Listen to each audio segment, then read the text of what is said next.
The right has their story and their narrative. For all of the problems in this country, they blame immigrants and trans people, right? That's their story. Now, they're fucking bullshitters and they're lying, and those people are not a problem, but that's their story. Our correct story is trans people are not the problem. Immigrants are not the problem. The problem are the billionaires, the warmongers, and the fascists. If you're not going to stand up to billionaires, warmongers, and fascists, I have no interest in you. The right has their story and their narrative. For all of the problems in this... It's not a surprise. It shouldn't be a surprise. It shouldn't be a surprise that rich white men don't care about poor black people, period. So they're not high on their list. They're not high on their list. George, they're not high. George, they're not. That's I don't nonsense. care if you love me or not. That's they're nonsense. not high on the conscious or the subconscious list of those people who are in charge of things in this country. The owners, forget these foolish elections. The owners of this country don't care about the poor in general. The owners of this country. What are we going? What, is this Karl Marx talking to me? The owners of this country are the voters of this country. You're wrong about that, my friend. Aren't the owners of this country the voters in this country who elected George Bush? No, they're not. Listen, politics, these elections are a charade. It is a charade. Oh, okay. It is, they are meant to... Well, I'll tell you, listen, just listen for a minute. Learn a little something. The elections and politicians are in place in order to give Americans the illusion that they have freedom of choice. You don't really have choice in this country. Well, and let me ask you this about the looting. Would you agree that there was two kinds of looting? That there was the kind where people were desperate because they were starving and maybe were taking food out of a store, and then there were some people who were taking stereo equipment. Yeah. Would you agree that there was two kinds of looting? Yeah, people were walking away with television sets. Hey, would you agree that there was those two kinds of looting? Yes. Okay. Well, then is it not wrong for the president to issue an ultimatum that there was zero tolerance and thereby encourage his right-wing flacks in the liberal media to go ahead and say this gives us license to suggest that we shoot people on sight, as if in the middle of this crisis where so many people are dying already, what we need to do is shoot Tyrone because he's getting out of Circuit City with some soggy tweeters. And I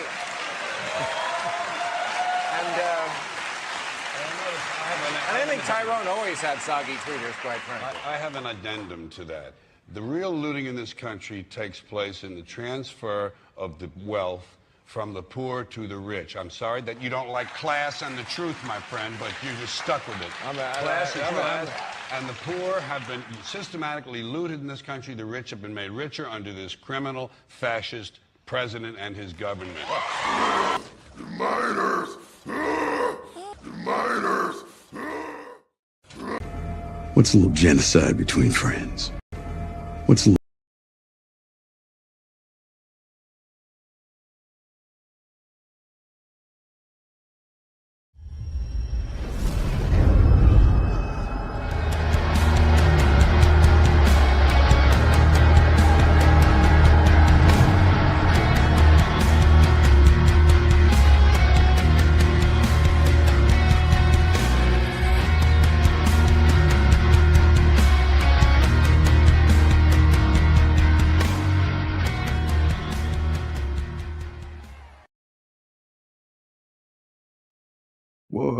Whoa. What are you playing again for, asshole? Hey, welcome everybody. Welcome to Morgan and to Bob. Hello. Hey. Hello. This is not the objective opinion. I just wanted to do that intro because, it's fun. Yeah, absolutely. Homelander only has so much, shelf life left as far as being a meme lord. He's pretty much done for, so. Some memes live forever, though, right? True. I mean, just once you see how his final moments, though, it really, it's for one thing, it's very satisfying, but it just kind of ruins the mystique a little bit. So I don't know anything about The Boys past like the first half of season 2. Okay. Other than Elon Musk is very upset about because they killed a version of him. Yeah. His spaghetti is very upsetty. It's a guy who's like all obsessed with space, and he's wearing a black Homelander kind of branded political kind of shirt. And he's a very, very out of shape and schlubby dude too. Weird. Wonder So I don't know what if that's that has like. something to do with it, but you know, he's definitely just like fawning over Homelander, trying to get his attention, his approval. And this is after Homelander has, this is literally the last episode. He has killed the president, and Ashley, who was the vice president and was before that was the Vought executive. She just kind of failed Sure. away. Right, yeah, she's like the coffee girl from like the first season, right? Yep. No, she's the president in the final episode. It's pretty funny. But like, so this guy's just annoying the shit out of Homelander, and he just kind of goes out onto the patio of the White House with this guy, and then you just see him fly off and then come back a couple seconds later, and they're like, "What did you just do?" And he's like, "Well, he likes space. I took him to space." Oh. Which is pretty great. But yeah, you know, spoiler alert for the boys finale. He ends up depowered, which, you know, everybody kind of saw that coming if you watched the season at all. He ends up without his powers, which he's never been before, ever. Right. And he, you know, I actually have a green screen of him trying to actually, no, I think I have the scene. We can probably get away with watching some of this, just like a clip of it. It's pretty fun. Alrighty. Here we go.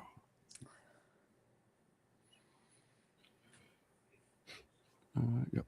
The In their last moment. Oh wait. Here, this is What? that's not the one I was trying to. Oh, that's the dude's video. Okay, my bad. Oopsies. Here we go.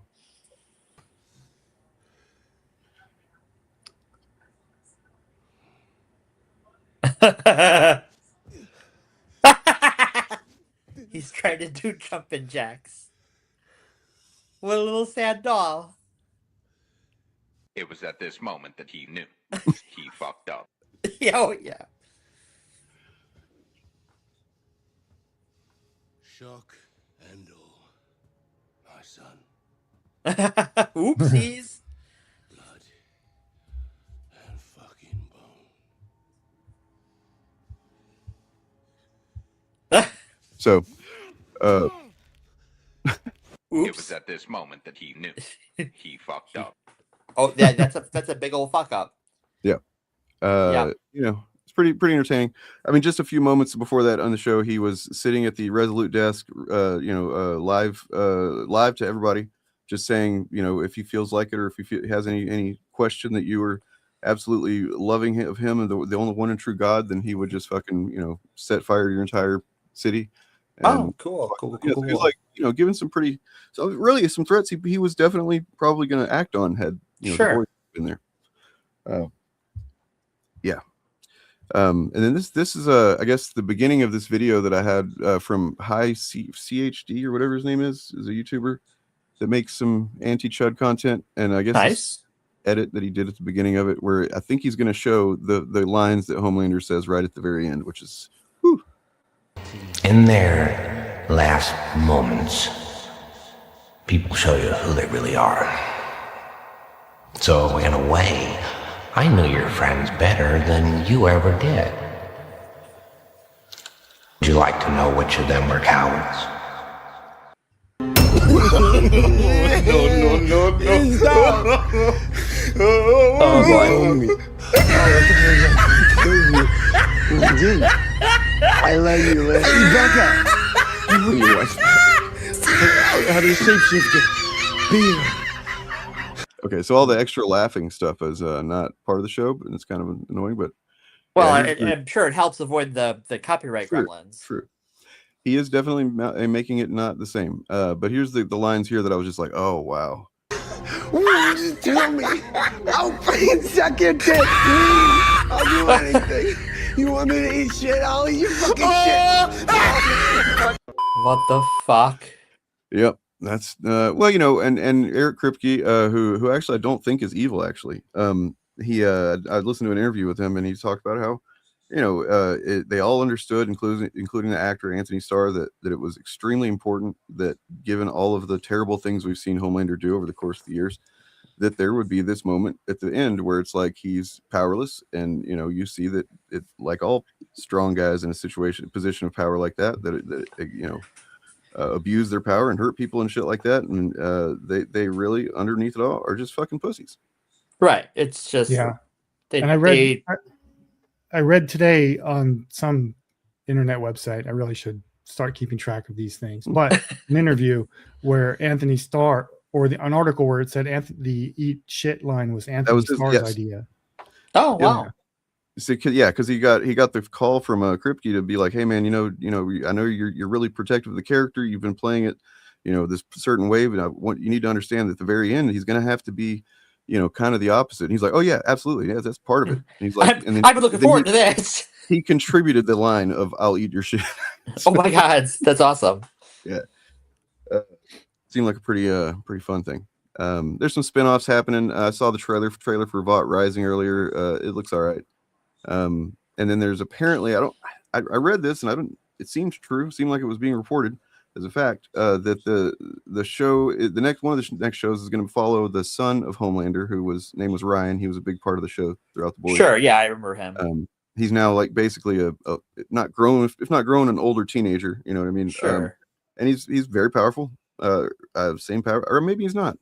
I don't remember what. Yeah, it didn't really indicate. I don't think, because there was a blast that was supposed to depower anybody in its paths, and it was Butcher, it was Homelander, and it was Ryan. We're all there on the other end of it, but it's not clear if Ryan actually got depowered or not. But apparently the show that's going to follow him is just called The Boy. So that's funny. So I'm probably never going to watch the show. It was not. I tried many times. It was not for me. Yeah. But the one question I've wanted answered is how the hell are any of the people who oppose Homelander still even alive at the end of the show? What kind of plot armor did they all have? Because I know they started out as normal people. Hubris. I don't think that. I mean, there's probably some little examples of plot armor here and there because you have to do that basically with any. Sure. For one thing, I'm seeing a lot of alleged fans misunderstand that are pissed off and think that he should have been tearing through cities and stuff like that at light speed. Is like, just because he's a Homelander. I mean, I'm sorry, just because he's a Superman, kind of analog doesn't mean he has all these same powers as Superman. Right. And I think some people don't get that, so they just assume he can. Move at fucking, nearly fast as light speed or whatever. And I mean, he's fast. He's very fast.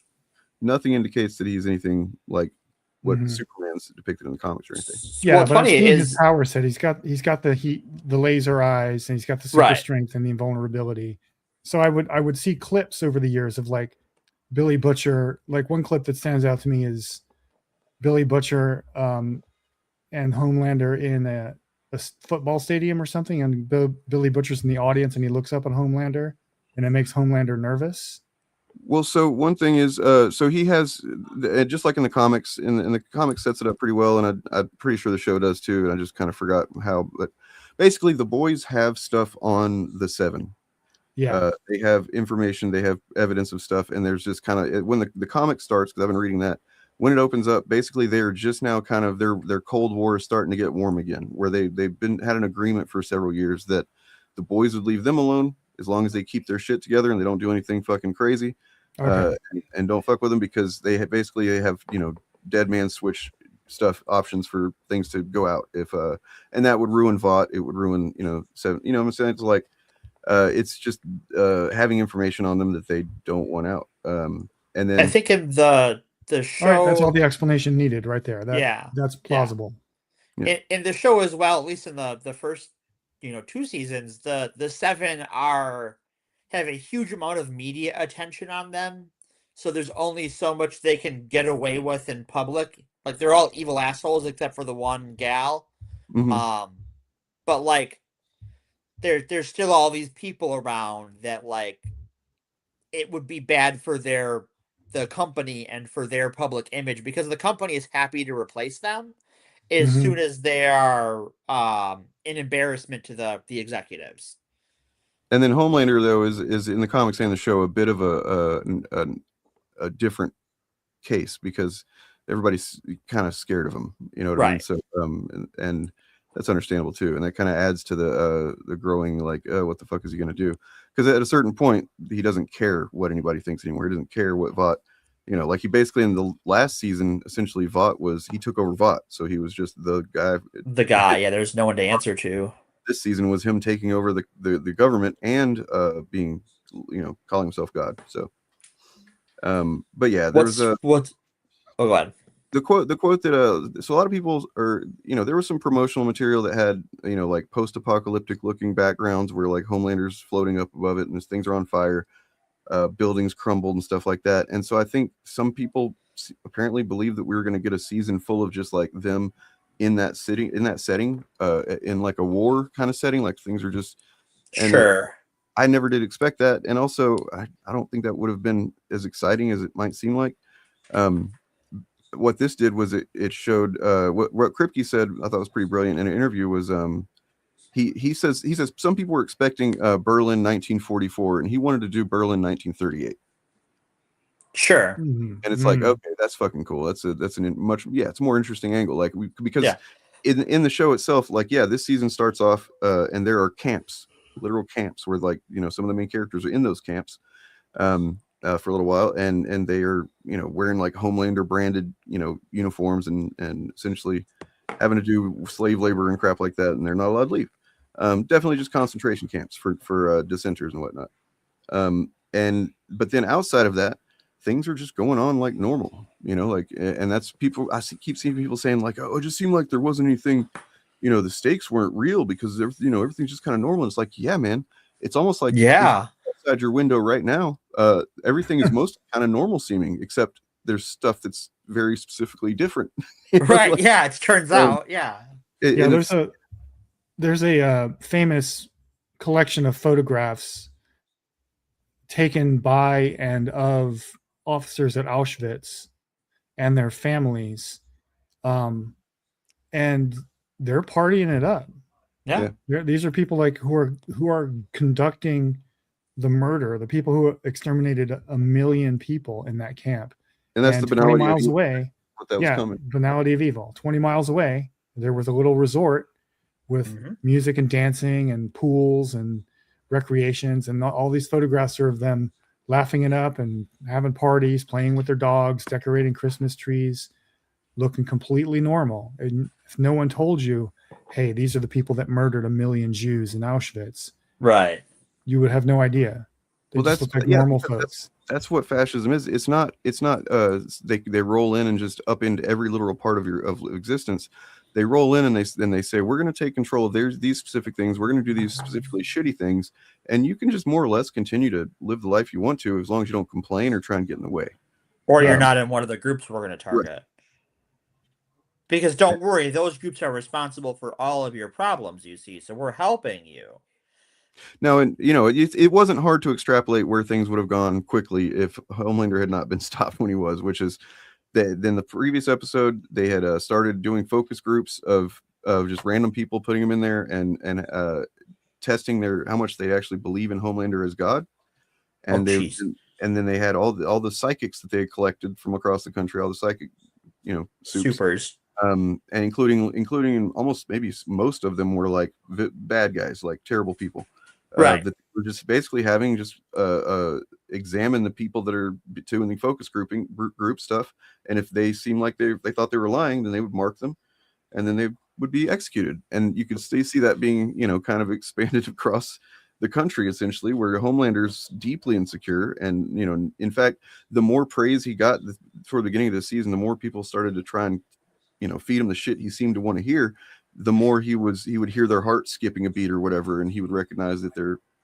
not telling the truth, and he would kill him because it's he's a fucking insecure fascist like that. It's brilliant. Like, dude, I know that he's not going to be there. Nobody's going to nominate any Emmys, and I don't really care about that anyway. But I just hope Anthony Starr gets some other role that is worthy of his talents, because he's fucking great.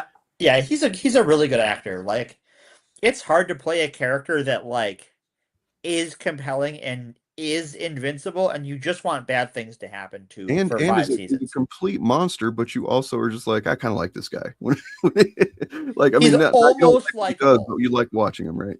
Yeah, so. he's watchable for sure. Yeah. Anyway, so I know Bob was not super happy about talking about The Boys again, but I'm not. It's not that I'm not unhappy at all. I just wasn't expecting it. But I didn't get to talk about the finale yet, and so I did want to do that. So what are we doing here? I think I'd like to try and maybe do a stream like every week where it's half talking about the shitty things going on. Yep. And then half, let's talk about some cool stuff that's going on that we like or we're into or whatever. Yeah. I feel like that's a good balance. I feel like that'd be a good way. I think so Like, too. I realized that not processing the nonstop fucking deluge of bullshit through not getting on and talking to you guys about it or just talking in chat or and hearing other people talk about it too. I don't know. There's something that was kind of missing in my circuitry. A level of catharsis you get by having to have these fucking frustrations validated and shit like that. And oh, for sure. Yeah. So I kind of feel like I maybe need to do that again. That's fair.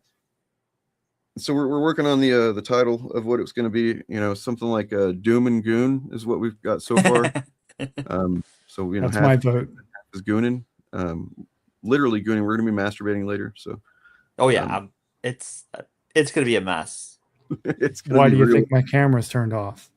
He's pre-gaming because he wants to save the uniform, the costume he's wearing for us. Surprise. Stay to the end, kids. So you know, one thing I did want to say is that all this shit with Donald Trump. He's not a good guy. Okay. No, but I like to think about the fact that anybody, I don't care who you are, at some point you were just you're just some person. Maybe you weren't, I don't know, you weren't the person you are now, even if you're a big piece of shit. So I started kind of trying to extend a little empathy and humanity to Donald Trump, even though he wouldn't do that for me. And I was like, what was he like in the 90s? You know? What was he like?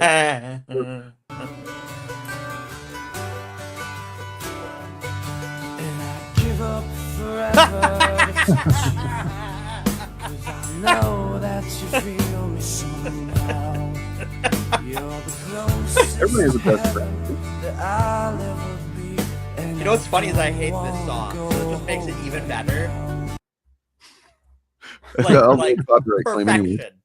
There are so many great 90s songs, and that's not one of them. Not one of them. But it is nonetheless an iconic 90s song. Yes. That's different than being good. Yes.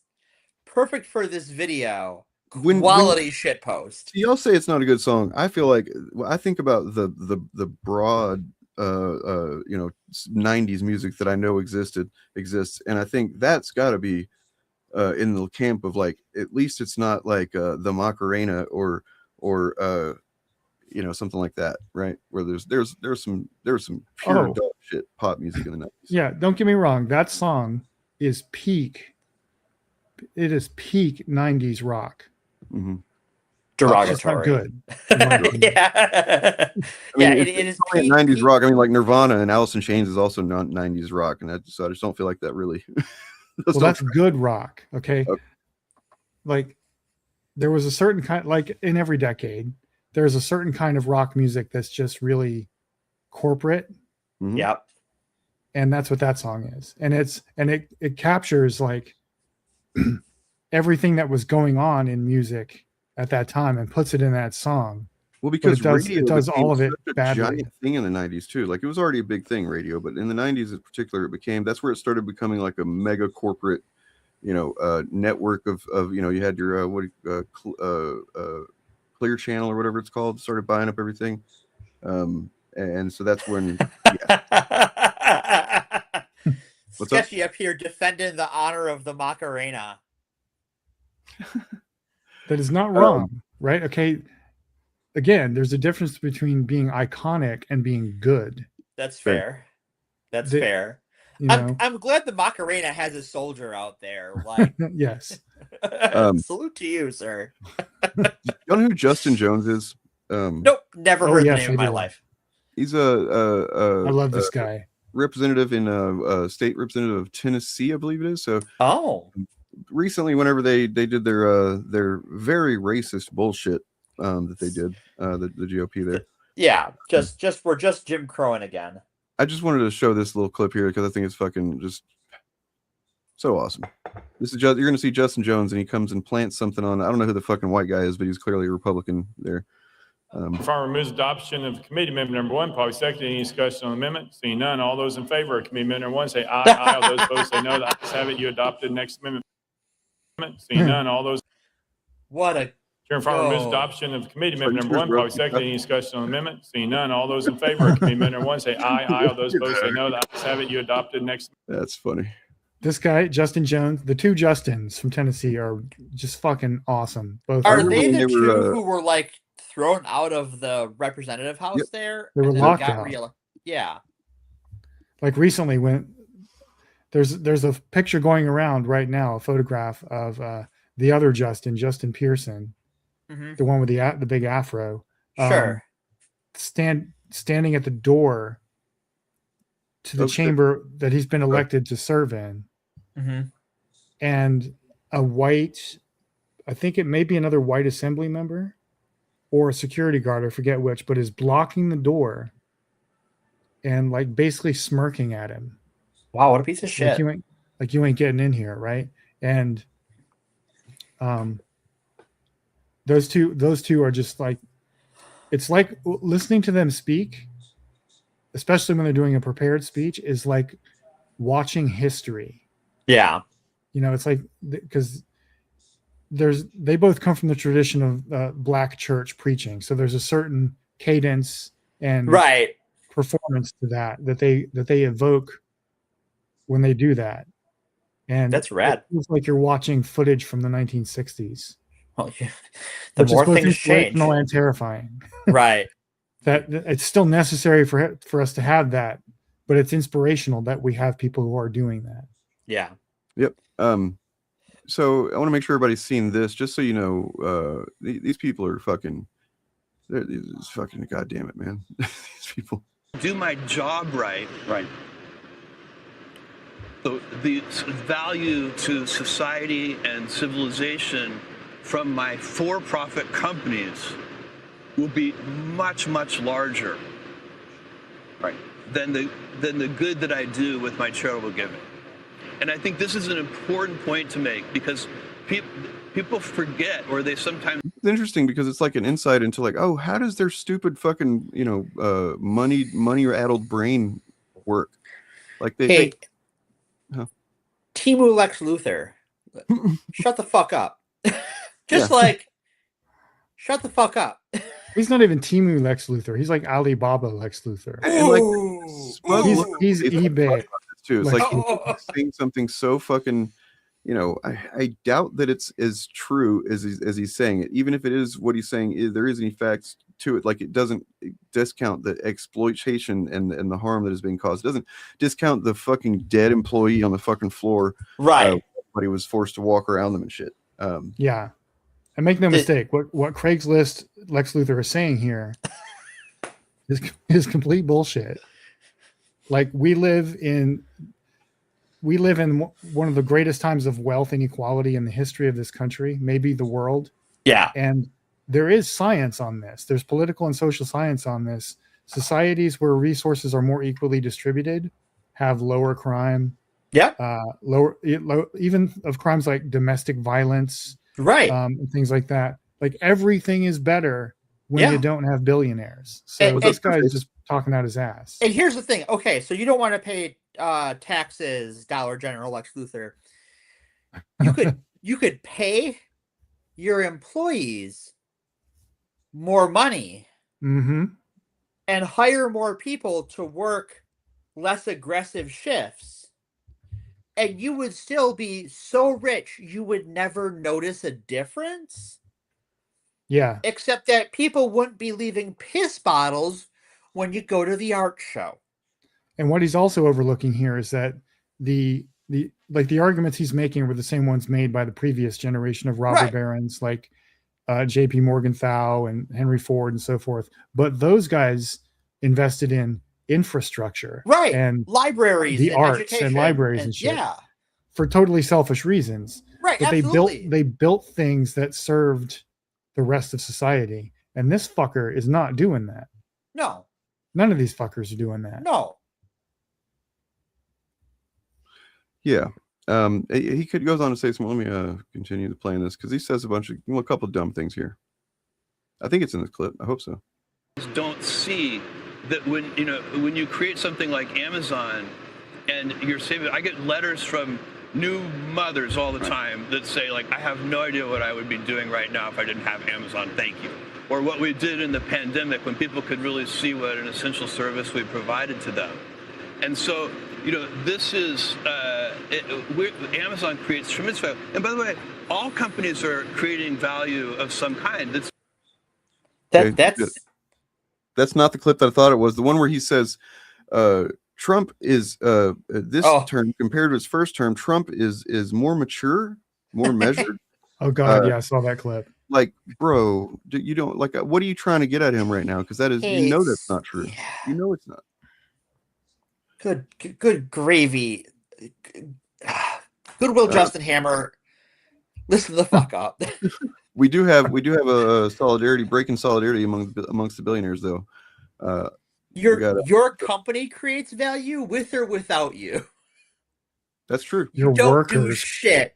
Your workers create the value. Your you don't. workers create the value. Man, I've Your been watching some clips of Graham create the Plattner lately, and that value. dude is just straight. He's like Mom Donnie if he was Mom Donnie was trying to start fights on a regular basis. Is basically what Graham Plattner comes off as.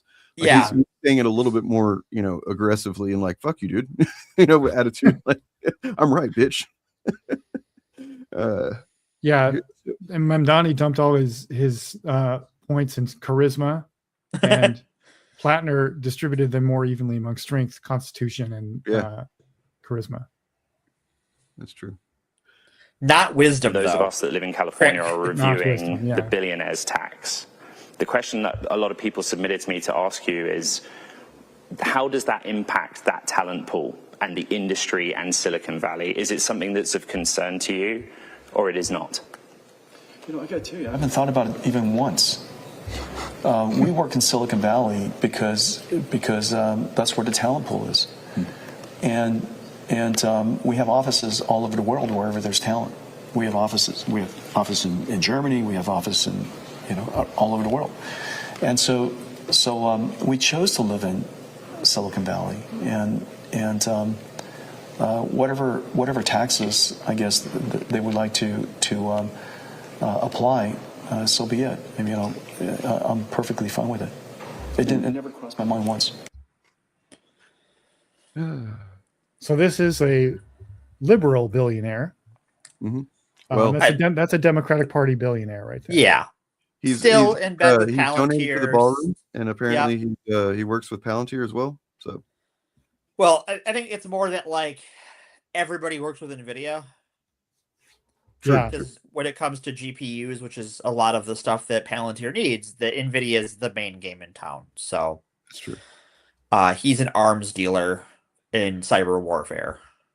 So this you know, I've been dooming out a lot. I'm trying not to, but I've been edge dooming. You know, thinking about billionaires and how, you know, like the kind of shit, like seeing that clip, the other clip that I didn't actually have of Bezos saying that shit. Like I know he doesn't believe that. Like he's not stupid. He's not possibly think that the guy who's started a war with Iran that he can't fucking get out of, despite, you know, and just having the ability to get out of it whenever he wants. You just guys go, oh, Anytime. We made a mistake. We're gonna stop now. Sorry. Declare victory and stop. Just go. We won, guys. We're going home. You know what? The mega shit eaters will continue to eat shit. No, check it out. He's not another Fetterman, dude. That's not what he is. He's not another Fetterman.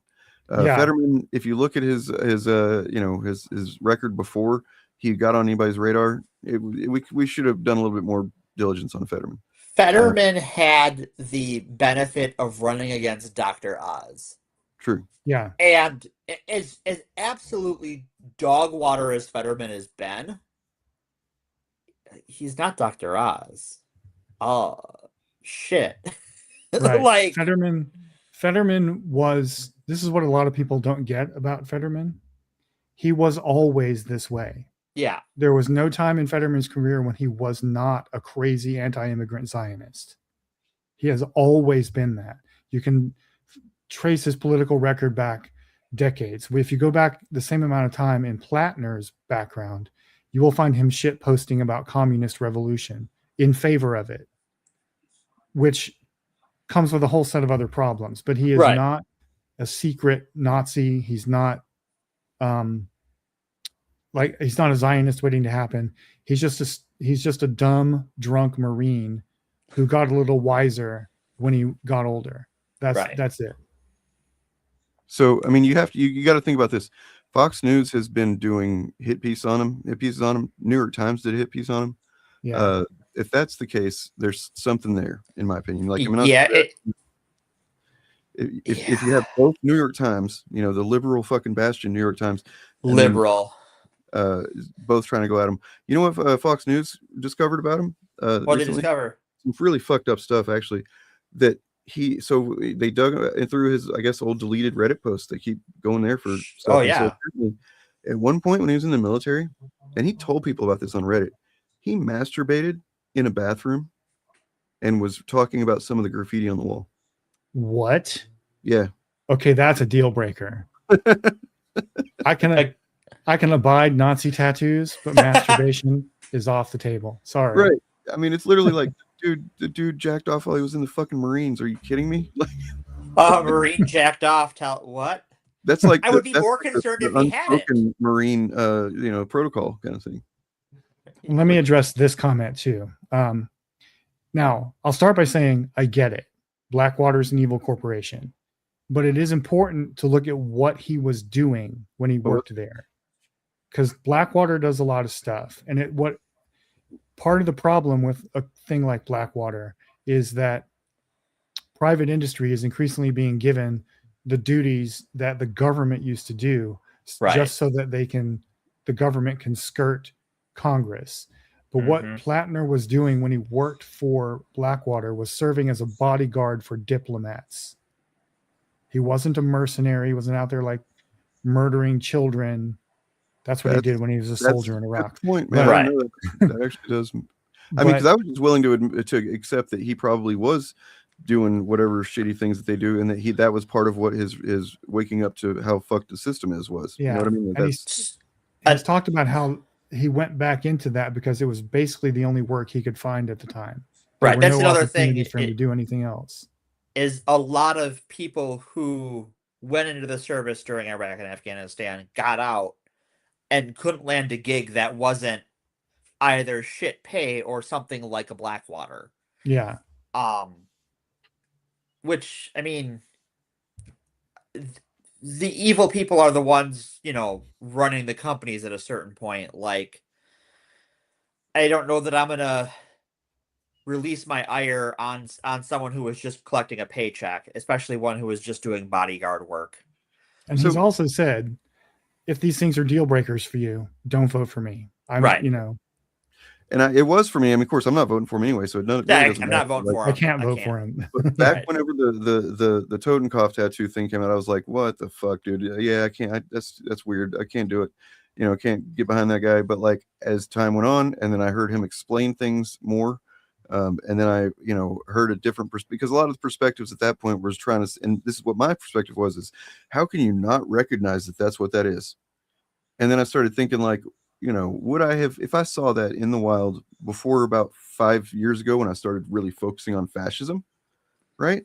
Would I have known that that's what it was? I don't think so. And so, I could see myself being in not being in the Marines really, but like, put myself in a position of going out with some buddies. We go to a fucking tattoo shop drunk and we go, hey, that's cool looking skulls. Let's get some skulls. And, right. And I don't know. But like this kind of clip is what works for me. Small town. Yep. Didn't graduate college, became a bartender. Yep. But also your father was an attorney. Yep. Your grandfather was a Cornell educated architect, Yep. quite well known. I mean, how do you think about class? Is working class how you grew up or how you live now? Like how do you, because you grew up, you're describing it as solidly middle class.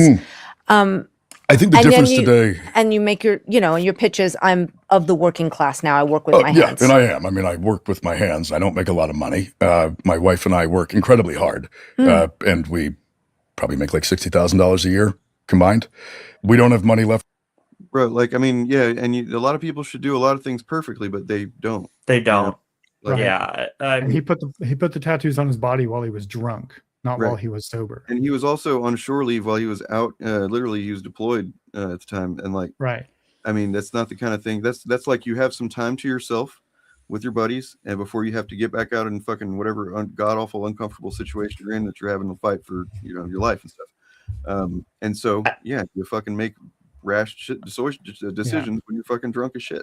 Well, look, the bottom line for the stuff like the tattoos, etc., is that voting is not a referendum on the personality or character of the candidate. It is a referendum on the policies that the candidate is going to advance. If you, it is not you. It should not be you expressing your personal like or dislike of something they did in their past. You have to look at their policy platform and whether they have a record of pushing that policy platform and being willing to fight for it. And that's what you should vote on. If he was a guy who actually did, if he turned around and said, whenever that came out, if he was like, you know what? Yeah, man, for a brief time, I was part of a fucking neo-Nazi group. And I really regret that. And it's, it's part of my past. And it's one of the things that informs my, journey now. And one of the things that I recognize that I'd be like, oh, okay. I'd be down with that. I'd be fucking, I would probably have trusted it more immediately than I would the whole, like, wait, you didn't know? But like, anyway, what are you going to say, Morgan? So to put it in some broader political perspective and run a hypothesis here, let's say he was running in a primary, against Gavin Newsom.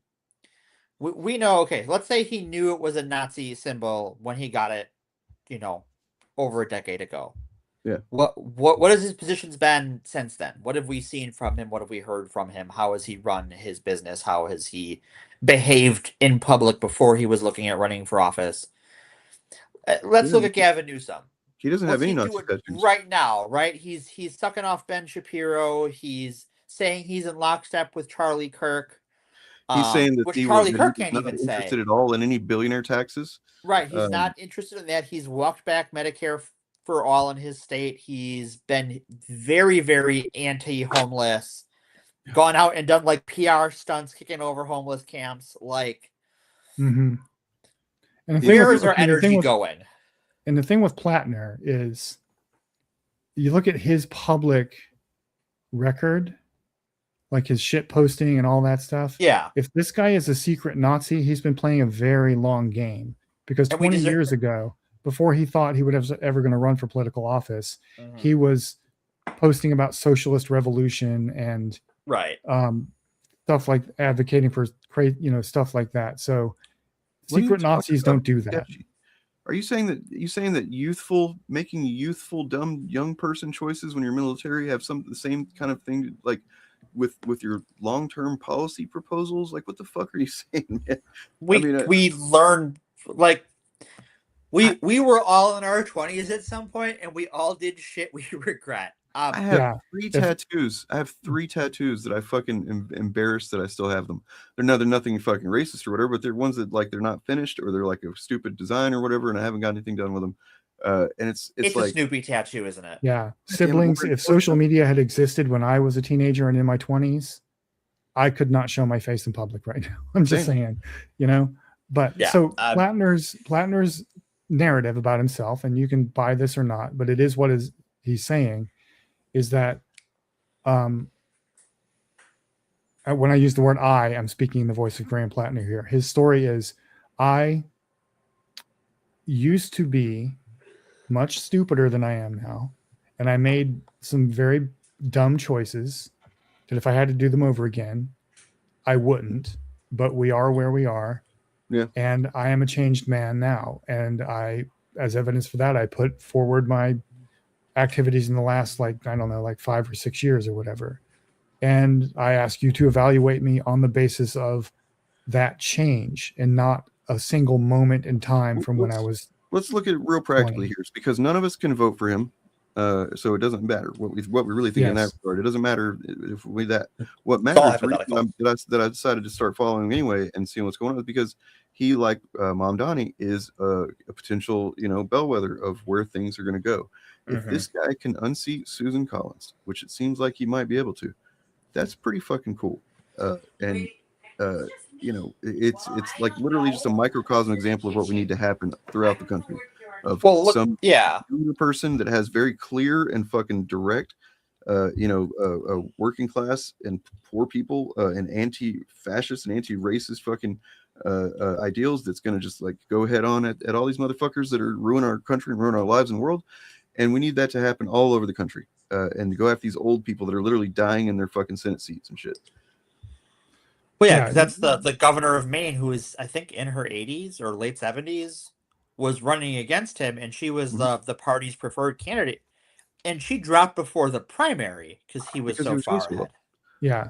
Yeah. And that's the thing. Your choice is not between Graham Plattner, if you're living in Maine, your choice is not between Graham Plattner and a better candidate to his left. Your choice is between Graham Plattner and a fucking fascist, a Right. real fascist, not a person who got a dumb tattoo choice when he was drunk and in his 20s.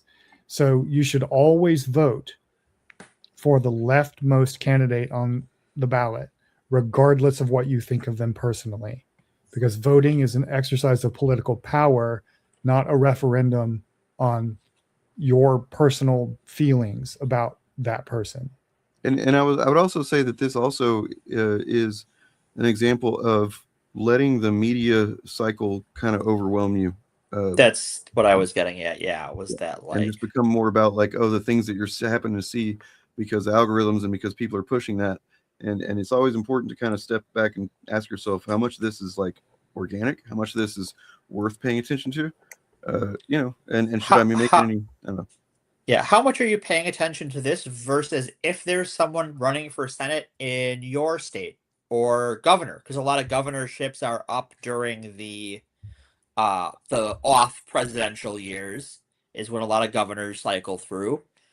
What do you know about that race? What do you know about your representative race? I get some water. I'll be right back. Yeah, sure. Like we all hear about Graham Plattner in the media, but like he's in Yeah. Maine. Yeah, what's going on in your state, right? What's like I'm in California. Our fucking election is a goddamn clusterfuck. Oh yeah, we have a primary system here where there's no party primaries. There's just one primary. Right. Anyone of any party can run in it, and the two people who come out on top will be the ones we vote for or against in the general election, which means we could end up in with principle two Republicans. with two MAGA Republicans. Right. And we have no choice of stopping that otherwise. Right. It doesn't look like that's going to happen, but in principle that could have happened. And it's a stupid way to run an election, in my opinion. So the DSA endorsed candidate out here is a billionaire, Tom Steyer. Right. Which is weird. That's California for you, right? That's California. Yeah. But his policy platform is the most progressive. It is the most detailed. He has made the most concrete explanations of what he wants to do, and all the other candidates are speaking in platitudes. Right. And almost all, I think all of the other Democratic candidates are against universal health care. Javier Becerra is against universal health care. He's against Medicare for all. He will work with ICE. So, well, fuck him. He's off the table for me. Yeah. I don't know how I feel about Tom Steyer, but we'll see who we end up with. Right. In the California general election. But right now, Tom Steyer is the least shitty Democrat running. Right. Policy wise. Well, yeah, the Republicans in Wisconsin have like they've done this the last few elections. Because our governor for the last decade now, Tony Evers, he's done. He's getting old and he is doing the wise thing and like moving on, and he's done a lot to fight Republicans who've controlled majorities in both of our legislature houses. I think when he got in, it was a supermajority in one of them too. So just like the worst shit. But he's retiring because he's getting up there in age. And the Democrats have a huge. Last I looked, it was still like 8 people in the primary, and the primary is in August. I'm still trying to figure out, like, because I'm, in Wisconsin and I've donated politically before, so all of them are blowing up my email and phones, kind of nonstop asking for money. And I'm like, I've got to try and narrow down between which of you assholes looks like you're going to even be in the primary when we get that far. So yeah, it's learn your local elections because they're important. And they're more honestly into your life. They are more important than Graham Plattner, unless you live in Maine. Yeah, and even if you live in Maine, yeah, the also look at the rest your of those local elections. Your local city council has a bigger impact on your life than your senator does. Yes. So focus your efforts there. Like one of the school boards in the Wisconsin area has made national news the past 2 weeks now, because the high school symphony was gonna play a piece that was written in memory of Stonewall, and the school board blocked them from playing it because this is one of those school boards that like Act Red and a bunch of these like Moms for Liberty groups got involved in taking over and gutting the school. So that's another way to we're wanting to talk about other stuff too. So I want to get through. Yeah, get through it. Get through the clip. Yeah. Clip is shit. Well, this one, we don't really need because I wasn't planning on watching this stuff, but sure. This clip is funny though. I just wanted to share it because it's it's kind of neat. Always in a suit. Okay. I'm a suit guy now. This is it. I'm in my suit era. I think we already established that. Part of the reason why is because part of the reason why I'm in a suit all the time is because, moms and dads are watching. 2 reasons. 1, it makes my head look bigger.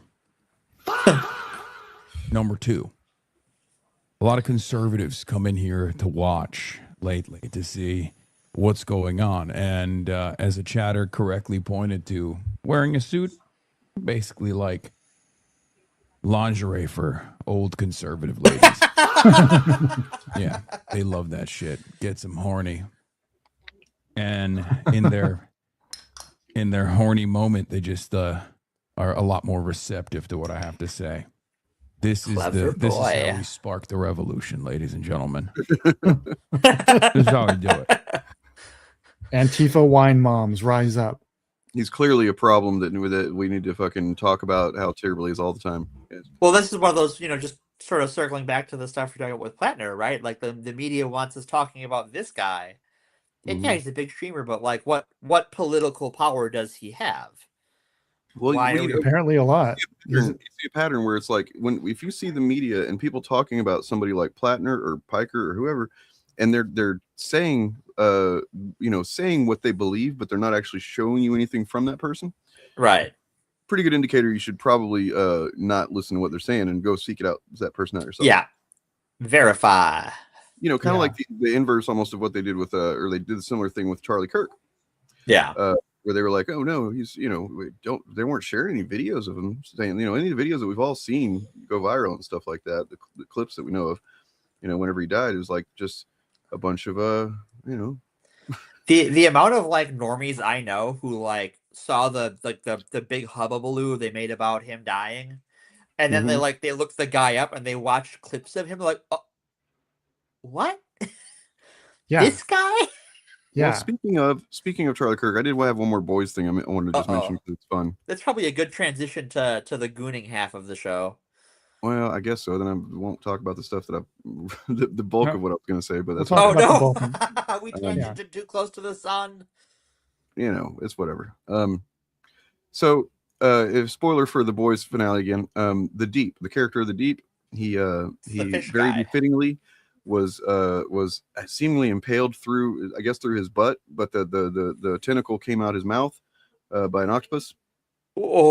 After Starlight beat the shit out of him and knocked him into the ocean, where he had been told in no uncertain terms by a Samuel L. Jackson voiced shark that that he's not welcome there anymore because he's responsible for a fish genocide. Because Homelander told him to go, make this deal with this pipeline that was going to whatever, and the pipeline got fucking destroyed and a bunch of fish died. So they were like, "You're not welcome in a puddle anymore." You know what I mean? That's like Aquaman getting kicked out of the ocean. So he got knocked into the water, and then he gets impaled and whatnot. Nonetheless, at some point after that, a fan account had tweeted something in referencing what had happened to the Deep, and Yeah. Uh-oh. So the top one is that, where it's but the boys retweeted it. So the boys' official account retweeted this. Source tells me Charlie Deep is stable. Please God. And then it's the exact same thing that Tim Pool said. Oh no! Oh no! And so Chuds are all upset about this too. Like they're upset about the Trump stuff. They're upset about it's like God, you guys are really sensitive. I remember when they called everybody snowflakes. Is everything they do just a confession? They wanted to be the ones that could be the snowflakes. They just wanted the They just the cultural really power. wanted to melt. Melty children. Yeah. But yeah, Yes. you're right, Morgan. Like the normie people, when the Charlie Kirk thing happened and saw the government trying to make him a martyr, when they looked him up, people who had no idea who he was, almost everyone I know who looked him up who had not known who he was before were like, fuck this guy. What is wrong with these people? Right. Someone I know was like a apolitical coworker, was like apolitical on the right. Not like a, Not like how we out. make fun of apolitical people, but like actually Right. doesn't. Yeah. Just does not give a shit. Just a white guy. Yeah. And like he died and was like, what the fuck? Who is this guy? And then like now he is like all the way on the left. He has gone on a journey thanks to Charlie Kirk. Well, let's you know what? Let's do we'll do a sandwich. How about that? We can talk Sure. for a moment about the stuff that we're into. Because I did want to get, if possible. We don't have time really. Get it off your chest. Get it off your chest. Just go. Well, I mean, go there's ham. a video I wanted to watch that's a few minutes long about disillusionment. Sure, and then go for also it. I wanted to talk about some of this Ashley St. Clair stuff. And I guess we could Let's wait do it. since her interview is supposed to come out Sunday. Yeah, let's wait till the interview drops and circle back around. Maybe we'll do a live stream on it. The disillusionment video sounds cool though. Yeah, let's check that out. That has broader and longer value. It's less specific. This definitely spoke to. I saw it and it was like, man, this is the perfect thing to pop up in my feed. I was feeling this, and it really helped solidify how I needed to frame my kind of general malaise. And for just long story short, it's been hard for me to focus on content or anything, because when I started making content, it was because I believed that it was possible to make the world better. And I've gotten less convinced of that over the years, and to the point where I'm just like, it just feels like masturbatory sometimes not to do. I love talking to you guys, love to get on stream and chatting, but like sitting down and focusing on making some content, like it's hard and stuff. It's just like, I don't know. And I don't like to tell that to the audience, because I don't want anybody to think like take that my shitty attitude and adopt it or anything. So no, adopt my shitty attitude. The only reason I'm willing to talk about it now is because I think I've found a better way to view it. So check this guy out. All right. The other day for a really terrific podcast. It's coming up. It's called United She Stands. I've been thinking about hope merchants, the civic street pushers selling low-grade sedation to an American public that knows that our engine is smoking but desperately wants to be told it's just missed. This morning I opened an email from someone telling me they are disillusioned with it all, and not 20 minutes later, while grabbing coffee, I was stopped by someone who recognized me and said exactly the same thing. Every morning, in my inbox, in interviews, in conversations with people who stop me in airport terminals and those little purgatories outside lecture halls, that same word keeps showing up: disillusioned. They're watching a president take whatever he wants and dare anyone to blink, while the professional institutionalists whose job it is to stop him answer with solemn homilies about norms in the next election cycle. Hey folks, I'm Tad Sturmer, and I'm the author of A Resistance History of the United States. I know what they mean. They mean they're exhausted, that they feel rolled, that something they took for solid concrete turned out to be made of smoke and 4th of July bunting. They realize that the country that they were sold in school and on PBS doesn't look anything like the one they actually have to live in now. The problem isn't the people, though. That's not even the word, at least not how they mean it. To be disillusioned isn't a breakdown. It is, well, strictly speaking, to be freed from a lie. The prefix is a kind of a reversal. Illusion comes from the Latin, which I'm not about to pronounce, but it means to play upon, to mock, to make a sport of someone or something. An illusion is a thing that plays you. To be disillusioned is simply the moment the trick stops working and you finally see the magnet holding the coin in midair. And the sensation is usually miserable because nobody likes learning that the public faith they built their life on was never engineered to carry that weight. But that misery isn't a malfunction. How you feel is not a fiction. It's just what a dying belief feels like on its way out the door. What so many of you are actually grieving isn't just the sudden arrival of truth, but the loss of a fiction that spared you from having a look at the machinery. And right now, the market of American civics is flooded with fictions. The lies keep coming fast and cheap, most of them just recycled. The American problems naturally correct themselves over time. That we're so star-spangled great that the courts will just hold on its own, by which people usually mean some judge will save them from having to fight. That our institutions are built to protect us, by which they mean the mediocrities running them will magically turn out to deserve their titles and deference. And that progress is baked into the geography if decent people just vote and wait their turn. None of that means courts and elections don't matter. I mean, they matter immensely. They have just never, not in America, mattered the way the hope merchants need you to believe. The mainstream establishment, mostly on the Democratic side these days, has exactly one product left on the shelf: faith in the system. And they're hawking it hardest at the precise moment a rapacious executive is proving there is absolutely nothing underneath it. They preach it daily. They dress it up as history, and the pitch never ever changes. The institutions will protect you if you just stay patient, stay polite, and keep writing checks to the people doing the preaching.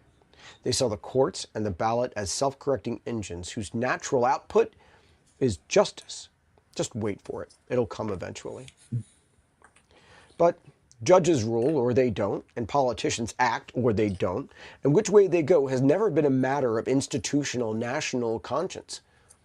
It turns entirely on whether the people on the outside make the status quo more expensive to keep than to abandon. Power does not concede to decency. It concedes to leverage. The alternative is civics sold as a scented candle, one of the great sedatives of American political culture. I mean, so it's, you know, it's a few minutes long video. What do you guys think so far? Yeah, I dig it. The line, power does not concede to decency, it concedes to leverage, is the take-home point right there. That's what I've taken away so far. That's the big line. Yeah, I like the way you know, he's both using you know, kind of a prosy language and also just cutting through bullshit at the same time. It's pretty impressive. I do love the etymology, like taking the etymology of disillusion to be like, no, this is actually a good thing. Yeah. It's a process, though. You got to work your way through it. You don't trust the process, you work through the process. Yep. It is, and whenever I started thinking about it, it does remind me a bit of, you know, and I've said this before about online leftists that piss me off, that they remind me of, you know, a lot of this atheist community whenever I was first kind of in that. Yeah. There's this attitude that develops that's like this, you know, it's built on a valid, you know, anger of realizing that you'd been snowed and that your society is fucking built on just kind of the dumbest shit ever. You know what I mean? Yep. And the most harmful shit that possibly could be, you know, and when you come to that realization, whether it's in religion or political, you know, context, it's like it can be, you know, I was pretty fucking angry for several years. And you know, let that guide my my view on things, and it was a short view as well. So whenever I, you know, started realizing it with you know, it's like I understood all the things that we're seeing play out. Like, I'm not surprised by anything. It's only just it you know, I started learning about you know, the ills of capitalism and stuff probably 2019, around right before I started my channel, really. And then I started getting a crash course just by watching a bunch of, you know, creators and meeting creators and stuff like that. And then, you know, then COVID happened, and just everything since then has been just this constant, like, you know, all that stuff you've been learning about, you know, you're gonna see it fucking you're gonna see the guts, you're gonna see the skin's gonna ripped off, you're gonna see the skeleton and whatnot. And it's you know, it's It sucks. It feels so inevitable that that's what I've gotten to. Is just like, I guess it's just how it's going to all go down. Yeah, I feel like my parents when it comes to like I'm the parent and politics is my child. I'm not mad. I'm just really disappointed. Right? Yeah, I'm too old to be angry at it like that. Yeah. Well, I mean, I'm still angry about specific things, but hold on to anger as a primary, thing. It's like I did with religion, but righteous anger is a force for good in the world, and we should never abandon that, but we can't stay there all the time. But you were saying about learning about how capitalism works, right? And that's why I'm not surprised by any of this either. Actually, is what I should say. How it doesn't work. How it doesn't work. And I think what a lot of Americans are getting an education in right now is that capitalism and white supremacy are intrinsically linked. You cannot defeat one without the other. And we've lived with the illusion that the capitalism kind of developed in a vacuum. It's like the weather, the economy is like the weather.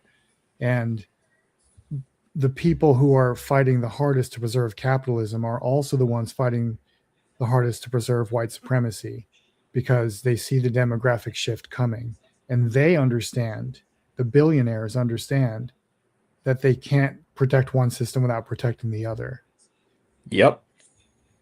And that goes for the other prejudices too, transphobia, homophobia. Even conservative religion, right, is the same. Preserving the system of power is also. I refer to it to, people talk about no war but class war. It's like, well, part of the problem is like there's a whole class, there's whole layers of classes in between you and the people at the top, and amongst them is the priest class, and that just isn't the guy at the pulpit on Sunday. That's your Tucker Carlsons, your Ben Shapiro's. It's like I think that's true in the sense that they don't mean it. Like, I think it's true that that is ultimately the war, right? But that'd be like saying, in World War II, being like, we're just going to fight the Nazis. We're not going to worry about what the Japanese are doing, like whatever, like or vice versa. You have to, this is a multi-front thing, and they're working together in tandem. This is happening because they are in league. And even if we could get past push past capitalism, the first thing that the capitalists, the former capitalists that want to get back to being the capitalists, the first thing they would do is trot out these old fucking weapons, these divisions, and we'd be right back at it. Like, that's why you can't just push past the racism and the anti-LGBTQ hate and everything and just go, as soon as we get everybody socialism, we're gonna be all right, guys. Well, and I think there's no greater proof of that than the Palantir executive who, in his manifesto the other week, talked about how he wanted a return to 1940s Germany and Japan. He recognizes that racism and militarism go hand in hand with his business model, his capitalism. And that is because hierarchy is what it's all about. And that's where capitalism plays, capitalism needs hierarchy, as does fascism and control, authoritarian government. And then you start breaking down what that looks like, when it comes to different types of people. And essentially, if you and that's why I've always kind of felt like trans people are the that's a weird way to say it, but the final boss for fascists, for conservatives, because it's like trans people represent like they're essentially just the utter destruction of their fucking bullshit hierarchy in some ways. Does that make sense? Like, it does. Because it shows that it calls everything into question that they take for granted. Not only take for granted, but it's like the foundation of the way they view themselves in the world. Just a trans person existing is like a fucking rebuke of that.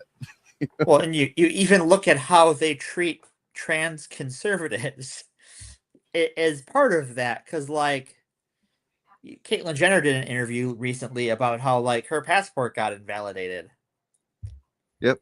And like, poor thing. She tried to go like through her connection to Trump to like get him to fix it, and like crickets.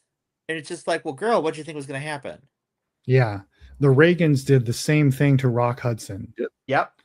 And he was dying. And this is like a more extreme case because he was dying of AIDS. But he had been lifelong friends with them. And they knew he was gay. This was, you know, Rock Hudson was in the closet, I think, his entire life. He may have come out at the very end, but they all knew he was gay.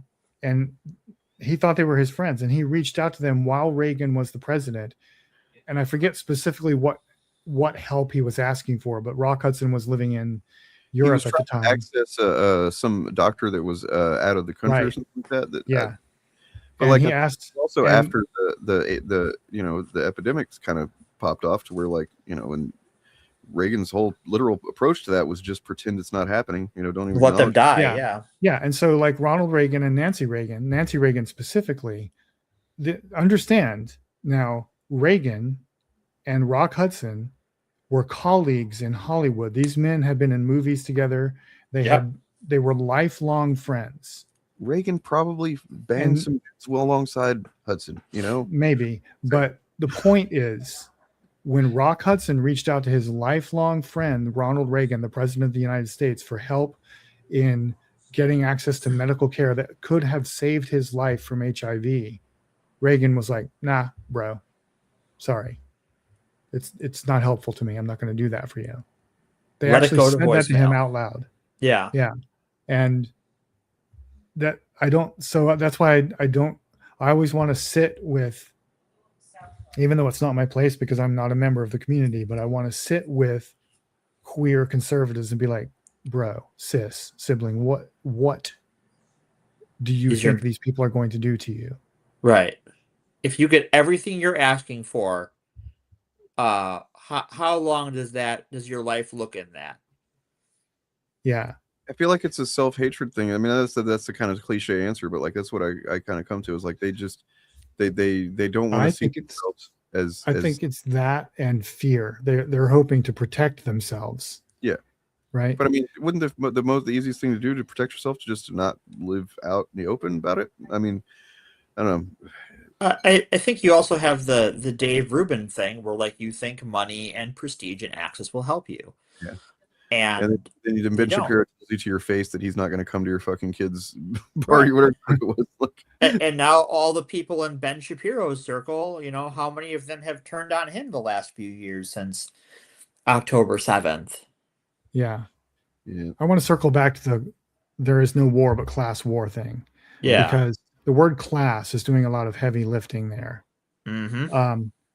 And what you said is valid. A lot of the people who say online, there is no war but class war, are trying to erase or not deal. They're trying to compartmentalize or stovepipe different intersections of oppression.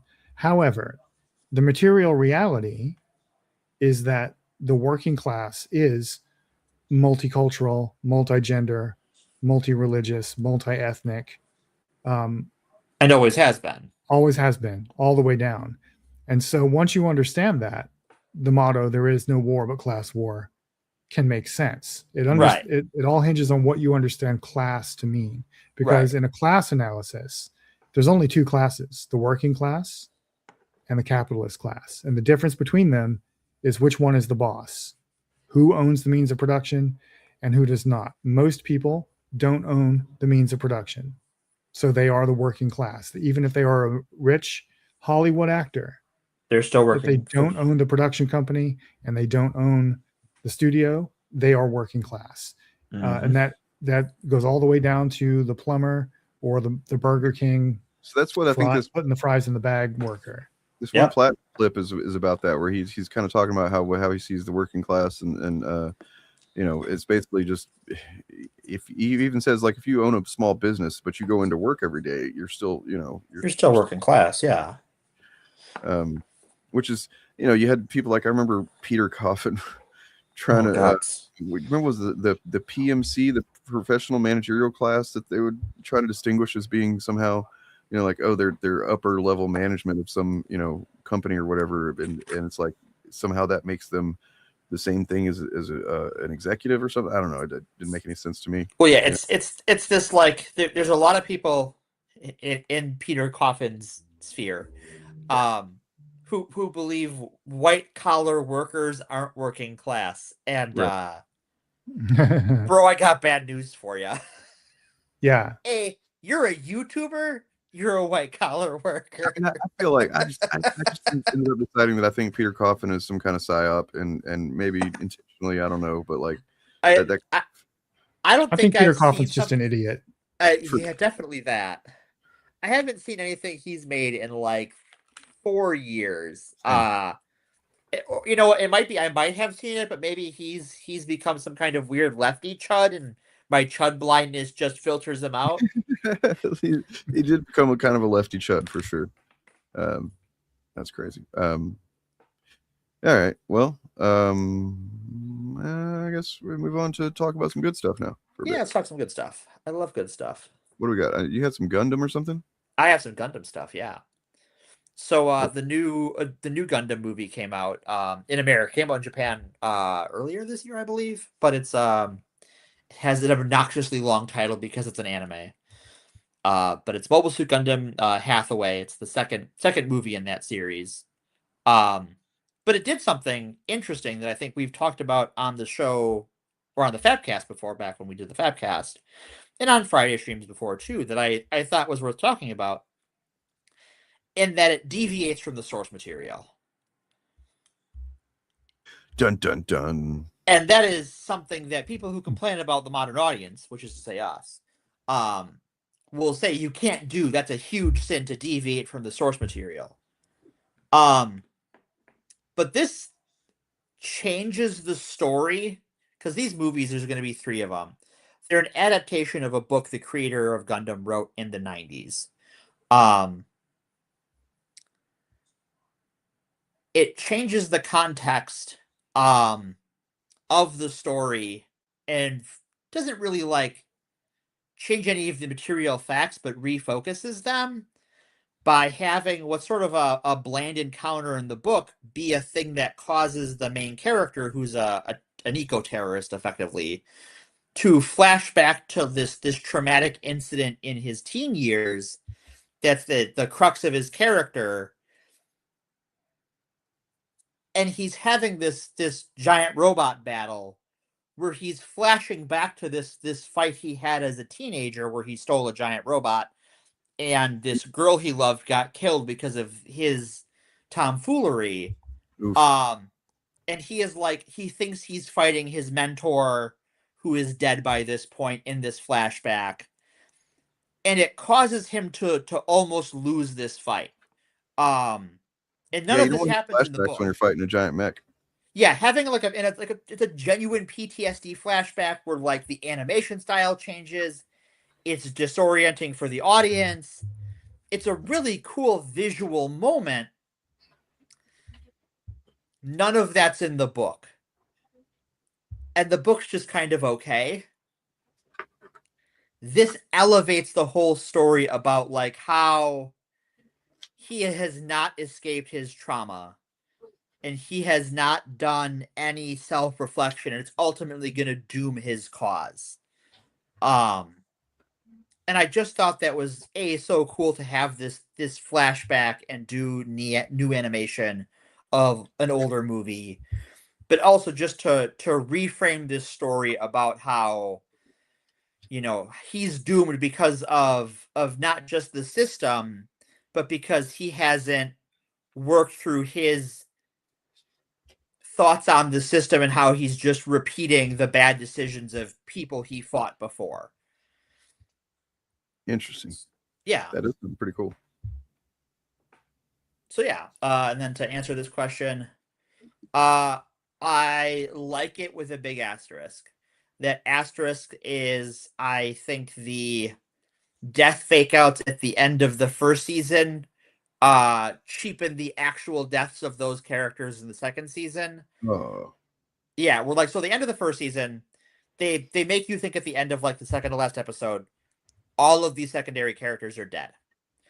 And then like in the last like 3 to 4 minutes of the first season, you see they're alive. They climb out of their robots and they're alive somehow.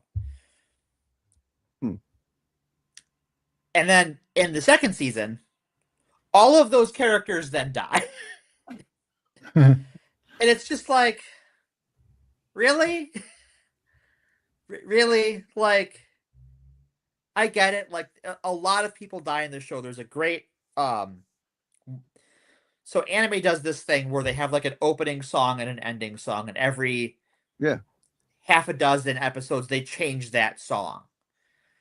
So the first ending song is this like really sad bluesy song that fits the themes and the aesthetic of the show.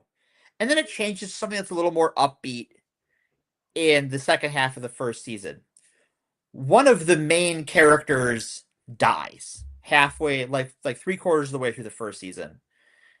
And he's sort of like the moral compass of these child soldiers, because they're a group of child soldiers who overthrow the adults that were enslaving them and sort of go it on their own as their own company, because all they know how to do is be child soldiers. But this one guy is like their moral compass, and he dies.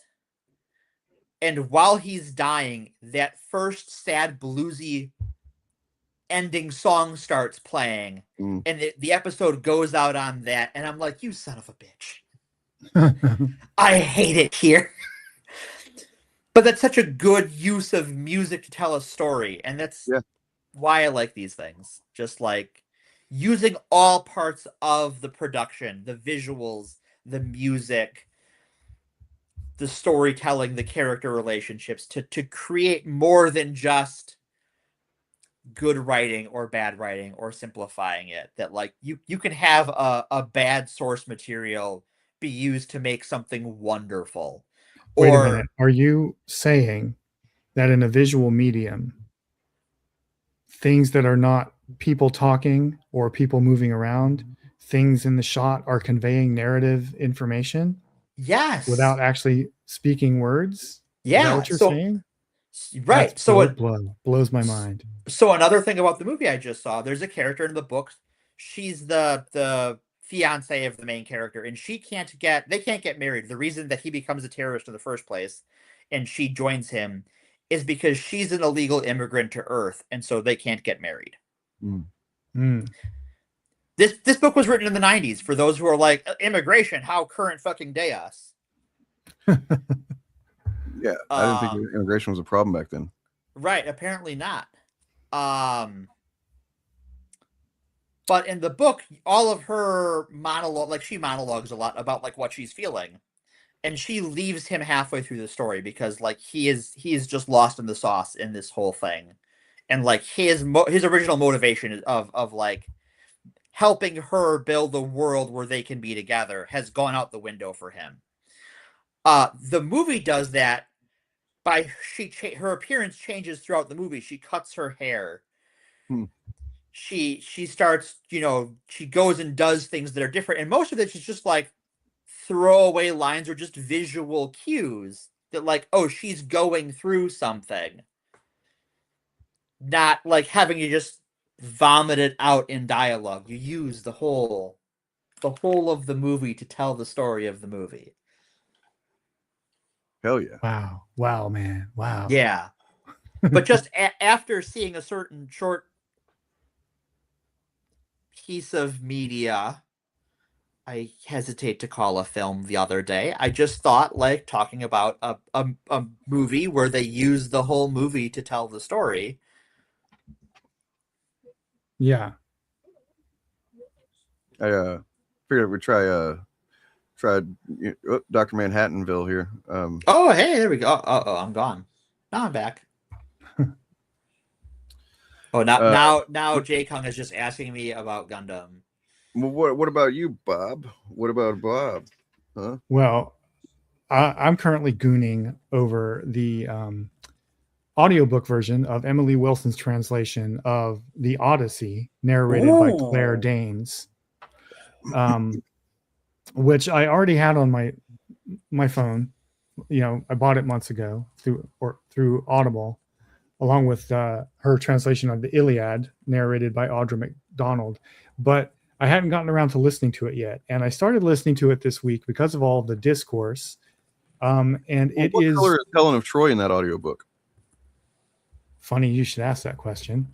Yeah, Yeah, I'm glad you put this on the screen here. There, I haven't gotten to that point, her description in the book yet. But the thing is, Helen of Troy is a minor character in the Odyssey. So is Achilles.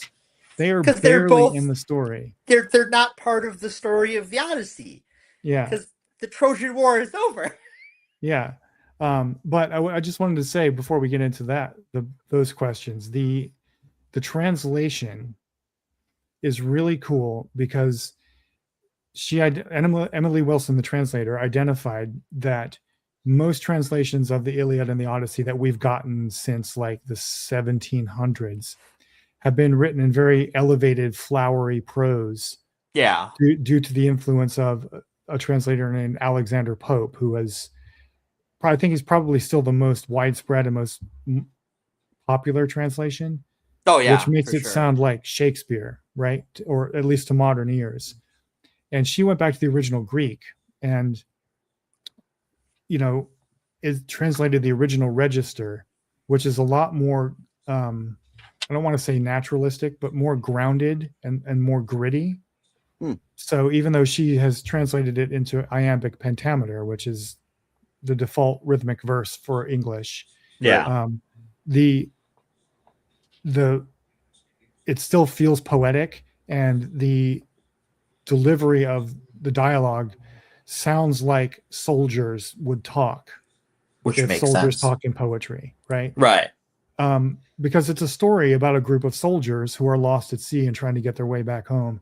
They're war veterans, and it's just great. And Claire Danes, it's also interesting because Claire Danes is, as far as I know, she's the only woman to have narrated the Odyssey on media of any kind. Every other audio translation you listen to is going to be read by a man. Right. And I would argue that when it comes to the Iliad and the Odyssey, you should always go first to an audio presentation because they were epic poems. They were oral. They were meant to be spoken and aloud and listened to, not read. So her Claire Danes' narration is really cool. It's such a refreshing change, because I've listened to about a dozen different audio presentations of these two stories, and it's always a British dude. Yeah, Almost always. Because every culture throughout history was just British dudes, apparently, based on, based on every historical. Yeah, but listening to Claire Danes read the story I haven't quite nailed down why a female reading the story hits different for me.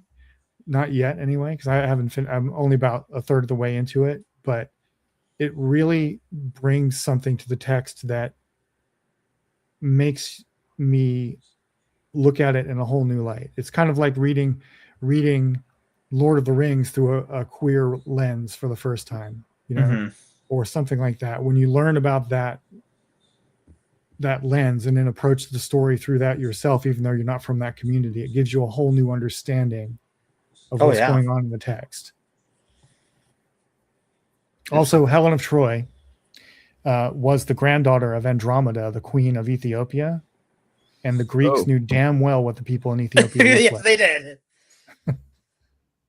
Also, Achilles lived as a girl in the court of Lycomedes for a very long time, convincingly, and that wasn't the only time. Achilles regularly in myths outside the Iliad regularly passes convincingly as a woman for years at a time in many stories.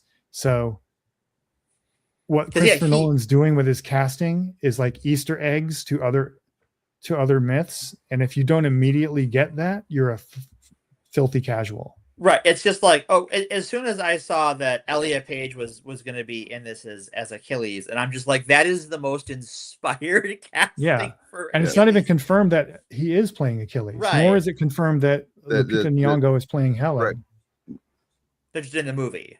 Yeah, I think it would be a waste. I can see Achilles has a bigger role in the story than Helen of Troy does, but having Lupita Nyong'o play Helen of Troy in this movie would basically just be a cameo, and that's a waste of her talent.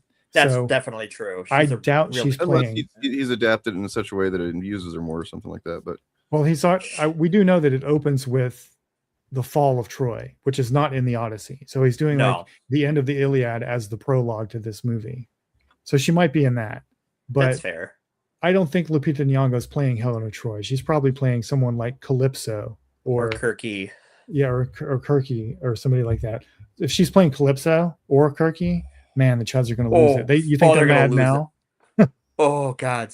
As Calypso- either of those, she would fucking kill it though. Yeah. Well, Holy Calypso shit. holds Calypso at the beginning of the story is the one who's basically holding Odysseus in sexual bondage, Yep. right? Nice. He She's ends forced up in me to that say. position a few times in the story. Yeah. But Odysseus is also the doofus who is like, I don't know, just the sirens are going to drive our men mad. So like everyone like put this wax in your ears. Also, I want to hear them sing So Tie Me to the Fucking Mast.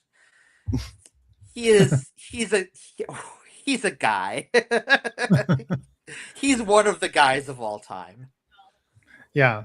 But the discourse around the upcoming movie is really I haven't gotten interested in the movie until the last week or so. I was vaguely interested. I was like, okay, Right. I'm going to see it. I love the Odyssey. I'm going to see any version of it. But I wasn't like committed to really like going to see this movie until the last week or so when everybody got mad about these stupid things. This is the thing is like the haters whole ecosystem is just like a free advertising for me. It's like, oh, they're mad about this thing. I bet it's going to be great. And then it's great. Yeah. They can't help but be wrong. Yep. Because like I know they were mad about The Boys, but like several people now I've been like, oh, The Boys was great. I don't know what you're talking about. yeah, well, yeah, they're like yeah. I mean, let's be real. Some of the guys that typically come up with it whenever we're talking about this stuff, they're not mad about anything. They're trying desperately to get something that's gonna get them back in the good graces of the algorithm, right?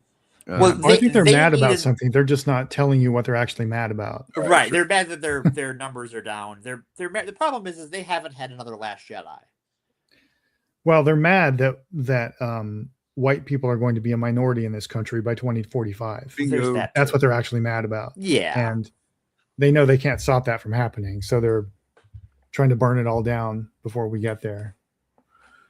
Yep. Or yeah, but at the same time, while creating conditions where they just will be able to maintain any kind of power that's there is to have.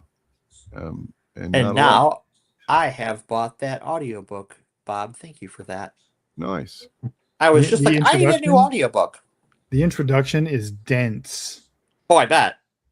It's like 3 hours of the 3 hours of, I think 3 hours of that audiobook is just the introduction. Jesus Christ. Which you can skip, you can obviously just skip that if you want to. It's all like it's the really scholarship? technical stuff. It's scholarship, yes. Oh, Bob. But if you want to experience the story, you can just skip ahead. I also want the technical stuff. Yeah. Why would I skip that? It seems unholy. I mean, because the reason you'd skip it is that you want to get to Claire Danes' actual performance of the story. I do, but I also great. I want to have my full nerd experience. Yeah. Jay Kung, that makes a lot of sense, considering it originally was like no white people. Right. Well, that's the whole country. Well, I mean, but Texas was especially, it was just right, Mexico. yeah. It was just Mexico. It was just Mexico. About half the U.S. was once just Mexico. True. Geographically speaking. Yeah. Why do you think there's so many Spanish names in the Southwest? We don't have time to get into it tonight, but I did want to just say something and throw something out here real quick. Sure. I watched a video that gave me, unironically, I gained some, it's not anything I will act on, and it doesn't change my ultimate analysis of the man or anything, but I get why Alex Jones is the way he is. I mean, I don't think so when you look back, cause I'm from Austin, or not from Austin, but I moved there when I was in my early 20s and stuff. So I consider myself from there. Sure. And I remember, my experience with InfoWars being that I started seeing stickers around all over like light posts and shit like that at stop signs. I was like, InfoWars, what the fuck does that mean? And to a lesser extent, Prison Planet, which is that other guy. But they're in league. Paul Joseph Watson. Yeah, that's the one. Yeah. Whatever happened to him? Huh? Whatever happened to him? I think he just kind of sucks, and so people didn't, I don't know. Maybe that one time that H Bomber guy debunked him so thoroughly that nobody could take him seriously anymore.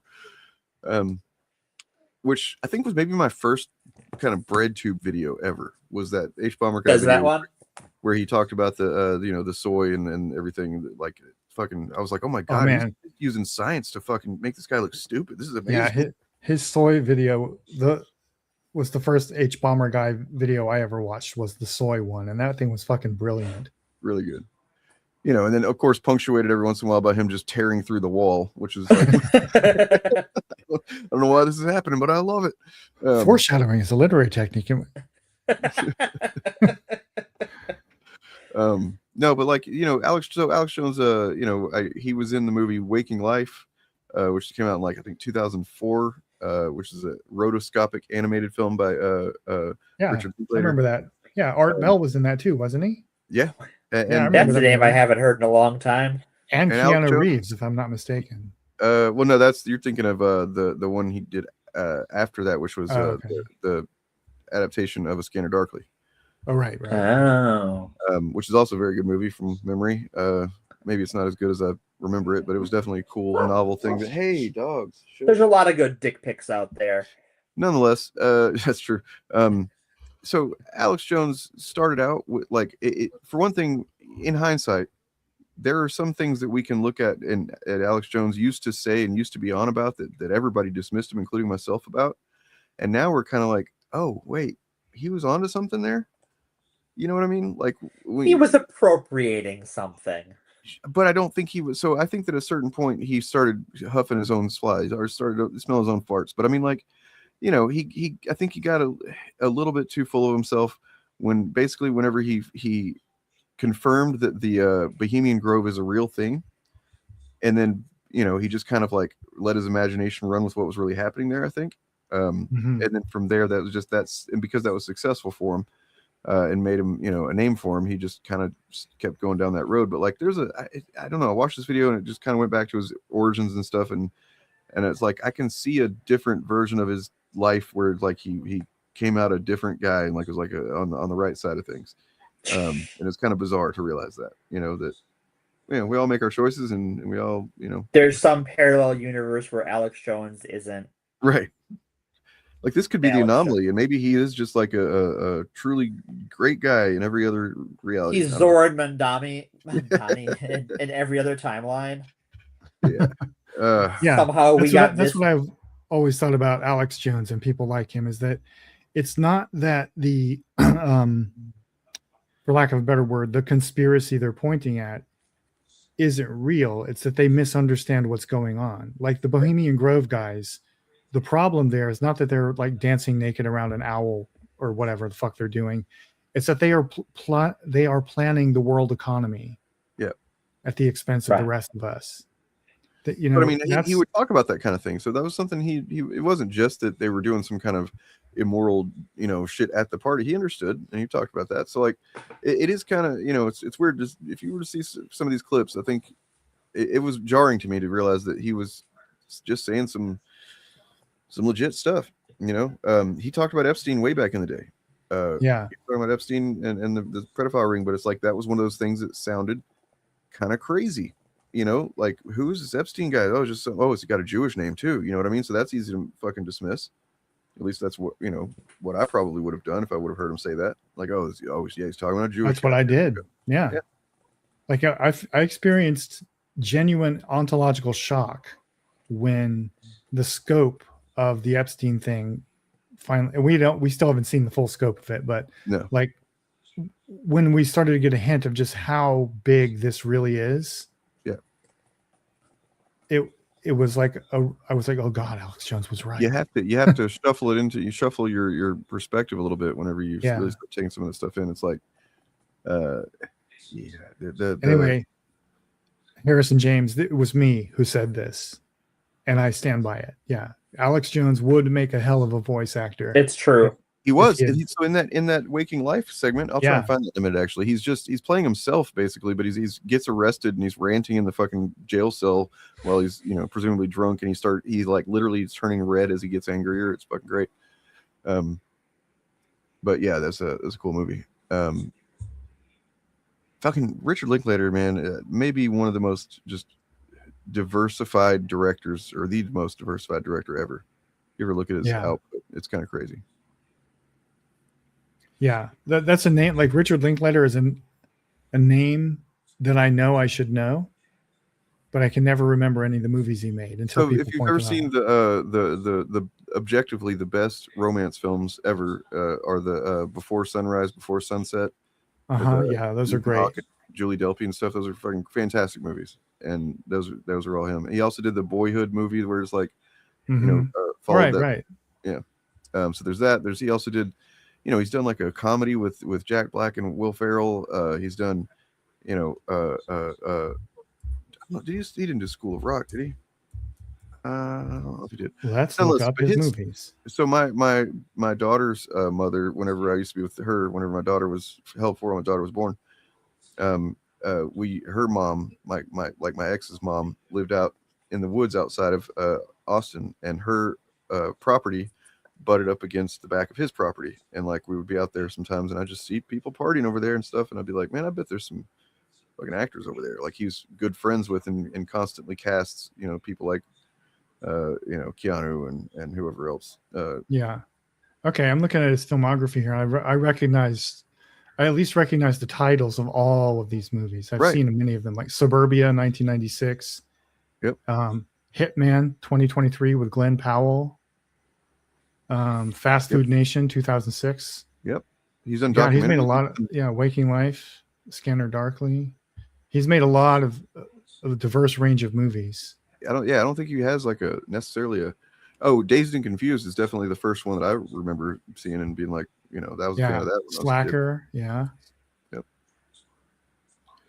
Yes, he did make School of Rock. Yeah, okay. Which is a great movie. I love that movie. Before Sunset, yeah. Dazed and Confused, Before Sunrise, yeah. Okay, so yeah, he's pretty impressive. He's made some great movies. Underappreciated guy, I think. Yeah, I don't like romance movies, and those two movies, Before Sunrise and Before Sunset, are just fucking phenomenal. Yep, I think there's 4 of them now. I think I maybe saw the third one. I definitely didn't see the 4th one, but like, and they'll revisit them every few years, like decade or something almost sometimes, and it's like you get to see these 2 characters as they play by the same actors, and they've gone on and lived lives, and now they come back together for a night or whatever. It's wild. Well. What else? Water. I got nothing. I got some stuff. I'm just looking for it. Absolute Green Arrow came out. That's a horror comic. Well, I mean, it's the Absolute line, so it's a horror comic because that's how the Absolute line is. But it's good. I haven't read it yet, but I'm going to, since Oliver Queen is objectively the best superhero in DC Comics. I don't think it's him though. I got bad news about. It's definitely not. I know what happened to Absolute Oliver Queen, and unless they're bringing some kind of weird magic into his story, which would be fine, it's not Oliver Queen. But he's been dead before. The pitch I read for the story is that it seems like the protagonist of the story is Black Canary. Yes. Who's investigating the Green Arrow murders. There's a serial killer murdering billionaires with arrows. It's very neo-noir. It's very so there's some weird stuff going on there. So in a recent issue of Superman that I read, Absolute Superman, so Lex Luthor is just a regular ass, really just a guy. He doesn't, he's not interested in anything outside of his family, and somebody shows up there and is basically like, well, this doesn't work. We got to do something about this. And from what I can tell, I didn't read the next issue, but it seems like the next thing that was going to happen is that person was going to slaughter his family in front of him to try to motivate him, I guess, to be evil. I don't know. It's weird. I'm curious to see where that story is. Yeah, it's Absolute Superman. Yeah. Okay. it drops that story kind of right afterwards and goes back to what Kal-El is doing, and that's with they introduce King Shazam. Who's very interesting. Yeah. Because it is not Billy Batson. Yeah. I was really interested. I loved Absolute Superman making his nemesis Ra's al Ghul. Oh, that was an interesting choice. So inspired. Yeah. I really loved the follow-up of that whole thing where he did you see that, Morgan, where how he handled Ra's al Ghul being in prison? Yeah. And he's like going and visiting to him and reading to him from like the journals of children that had died or something like that. Yeah. And just like trying to get through to him and you know, it's peak Superman behavior. I mean, that is the most I don't know, it would, if I didn't know better, I would think that that's like being petty, but he's not. He's like just sincerely trying to like get through to him. Get through this guy as a human being. Yeah, and that's what I really like about the Absolute line, because when they first announced it, I was like, oh god, they're gonna make them all edgelords, but they didn't.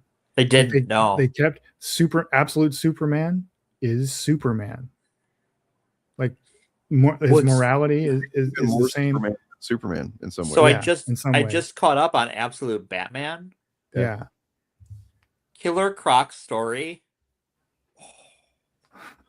I haven't gotten that far yet. I mean, yeah, that was his best friend. They were buds. You know, whenever I remember, because I've read through some of it now, where you see where he got, you know, Waylon gets kidnapped, right? Yeah. He's taken to Ark M, and then Batman spends some time in there himself, trying to get out. It's fucking crazy the setup they have there. And he basically he ends up encountering Waylon again. Now he's Killer Croc, and they kind of do a team up. It's cool. They take down. He's riding Killer Croc. It's like, holy shit, Scott Snyder, you're insane, dude. it only gets crazier because like we've been introduced to the Bat family, only they're not the Bat family. What are they? Well, there's the Robins, which is the corporate sponsored superhero team to take down the Batman. Oh dear.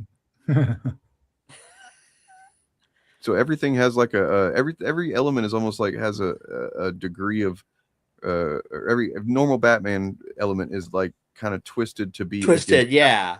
But so there's a two-parter. I think it's one part's in Wonder Woman, one part's in Batman, where they meet up. They meet for the first time. And he helps her with something, and she's like, "Well, if you need something from me, I will help you do that thing." And so he is immediately like, "My best friend is a fucking lizard monster. What can we do about this?" And so they go on an adventure to find a solution to that, and get this Greek magical talisman that will let Waylon be something else besides Killer Croc. And he goes to the Riddler, who is also one of Batman's childhood friends. And all of his friends have disconnected because of what Bane did to them. And Waylon is trying to, like, get Batman's rogues gallery together to be the Bat family. It's so good. The Absolute Batman, what I've read of it so far is really terrific. I did not see they revealed Absolute Clayface. Oh, Absolute Scarecrow is a motherfucker, though. Holy I want to point out too that those Absolute books, especially Batman, but all of them, I think, are doing fucking numbers. Oh yeah, like, insane numbers that comics haven't done, like American superhero comics have not done in quite some time. No, yeah. I just saw an interview with I think it was with Scott Snyder, where he said they have an amazing pitch for Absolute Swamp Thing, which I'm really intrigued to see, and an amazing pitch for Absolute John Constantine. Ooh. Or Absolute Hellblazer, I guess it would be. Yeah. And a pretty good pitch for Absolute Aquaman. And I was like reading that going, I can't think of what Absolute John Constantine would be except a normal dude. Just a guy.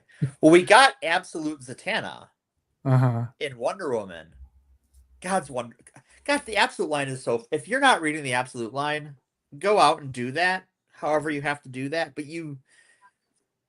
it is genuinely some of the best books I have read. Not just comics in a long time.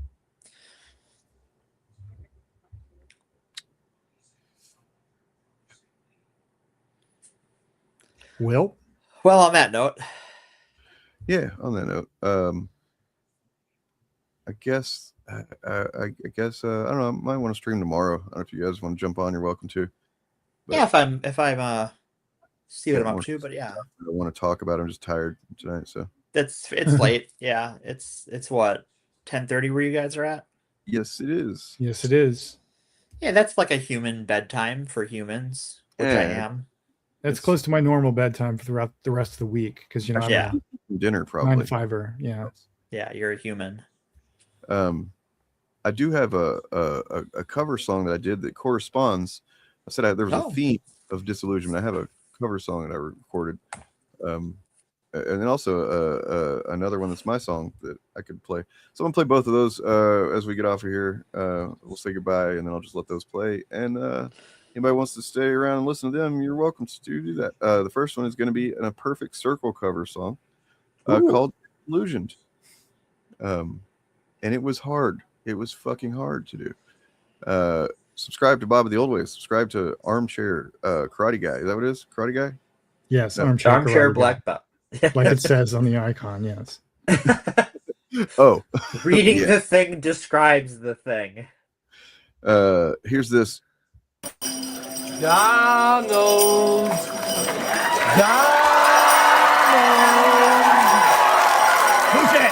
Who's in here? Don't worry, Donald. It's me, your best friend, Jeffrey Epstein. Jeffrey, but I thought you were dead. I am, remember? I killed myself. Wink! So, how you doing, Donnie, baby?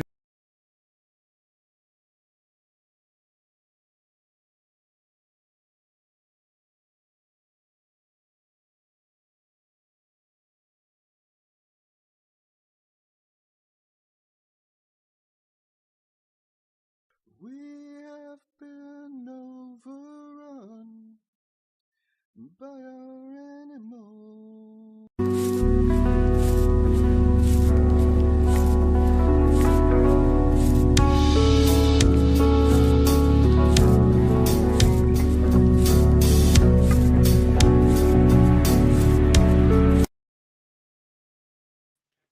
The Perfect Circle song is not working for some reason, so I'm just going to go to the other one. Sorry. Back in the day, I'd isolate, hide from the falling skies and wait, lapse into an altered state. But I learned the hardest way, there's no escape, and I can't bring myself to turn away.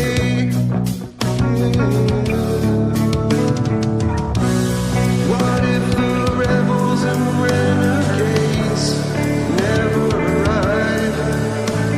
What if the hero we've waited for our whole lives takes a dive? Oh, it's just another day, it ends in white.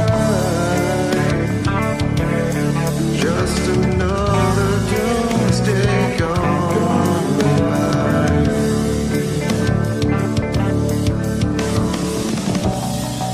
How can I rest assured when the tension and oceans rise? How can we come together when we're choosing different sides? How can we even begin to heal when the cynics are bleeding us dry?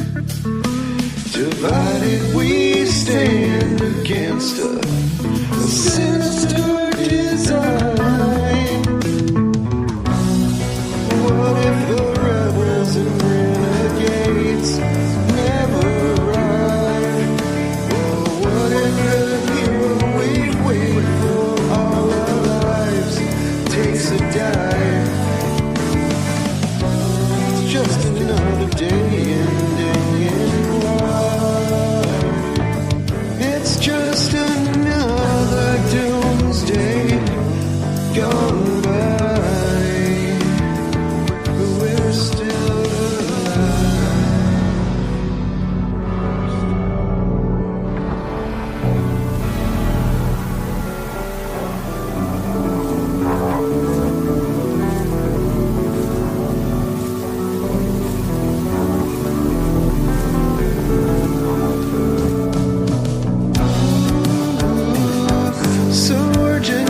sleep.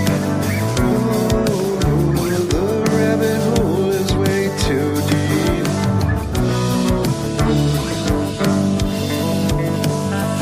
The war is rising, but it never recedes. I can't bring myself to look away. Oh, shame to say it, I wish I could.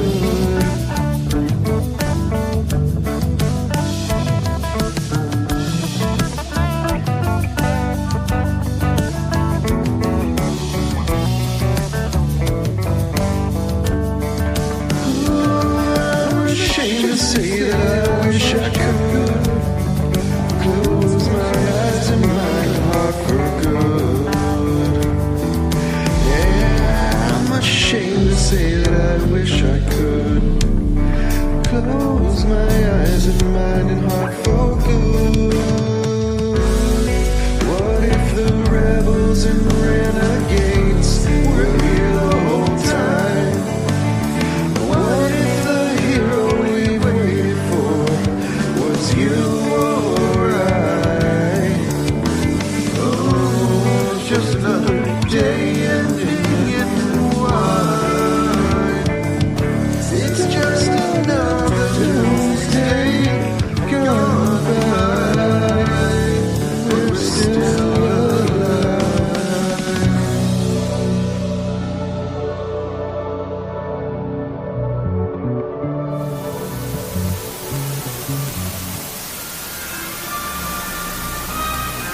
And that concludes our existence.